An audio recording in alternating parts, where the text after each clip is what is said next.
नल और टंकी का बहुत ही अच्छा क्वेश्चन दिया हुआ है। क्वेश्चन हमसे क्या कह रहा है, एक टंकी सामान्यतः 6 घंटे में भर जाती है, परंतु इसके तल में रिसाव के कारण इसे भरने में 4 घंटे अधिक समय लगता है।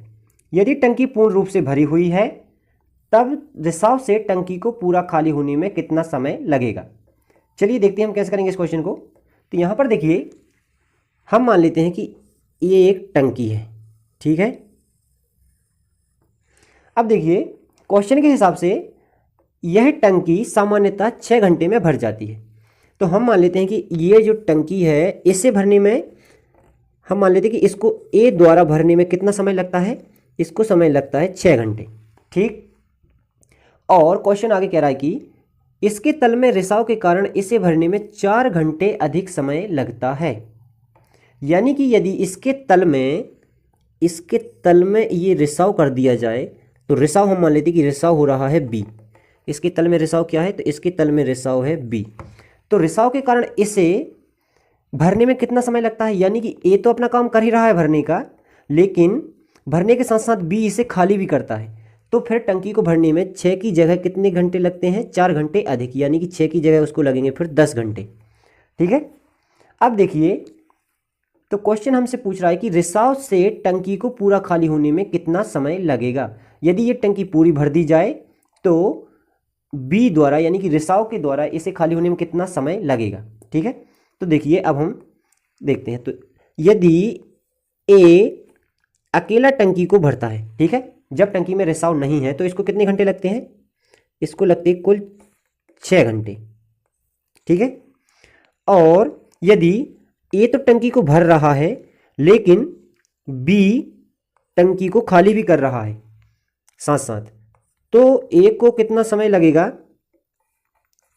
तो देखिए ए को फिर समय लगता है टंकी को भरने में 10 घंटे, ठीक है।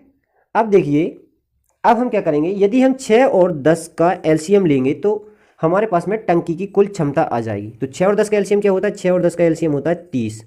तो टंकी की क्षमता क्या है, ये जो टंकी की क्षमता है तो इसकी कुल क्षमता है 30 यूनिट, ठीक है। अब हम क्या करेंगे, अब हम यहाँ से निकालेंगे ए की क्षमता और ए माइनस बी की क्षमता। तो देखिए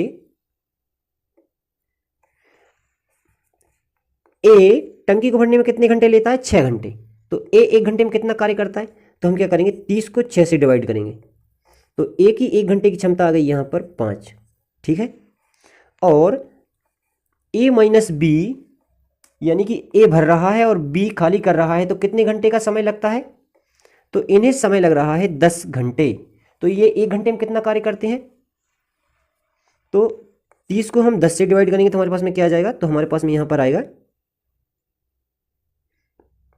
3। यानी कि हम कह सकते हैं कि ए यदि भर रहा है और बी खाली कर रहा है तो ए द्वारा कितना काम होता है, 3 काम होता है, क्योंकि ए की क्षमता है 5 और बी उसको माइनस कर देता है, तो कुल काम कितना होता है 3, ठीक है। तो हम कह सकते हैं कि बी की क्षमता क्या है खाली करने की, तो बी की खाली करने की क्षमता है 2, क्योंकि ए यदि 5 भरता है तो बी उसको 2 खाली कर देता है, इस प्रकार काम होता है 3, ठीक है। अब देखिए टंकी की क्षमता यहाँ पर हमारे पास में है 30 और बी कितना खाली करता है, तो देखिए बी खाली करता है यहाँ पर, ये बी खाली करता है 2, ठीक है, 1 घंटे में 2 यूनिट। अब हमें खाली करना है कुल कितना, 30 यूनिट खाली करना है, ये 30 यूनिट हमें खाली करना है। और बी कितना खाली करता है, 1 घंटे में 2 यूनिट। तो हम क्या करेंगे, ये जो 30 है यहाँ पर देखिए, ये 30 को हम ये 2 से डिवाइड कर देंगे। 30 को यदि हम 2 से डिवाइड करेंगे तो हमारे पास में क्या आएगा, यहाँ पर देखिए, तो यहाँ पर देखिए 2 एकम 2 और 30 को 2 से डिवाइड करेंगे तो यहाँ पर आएगा 15, ठीक है।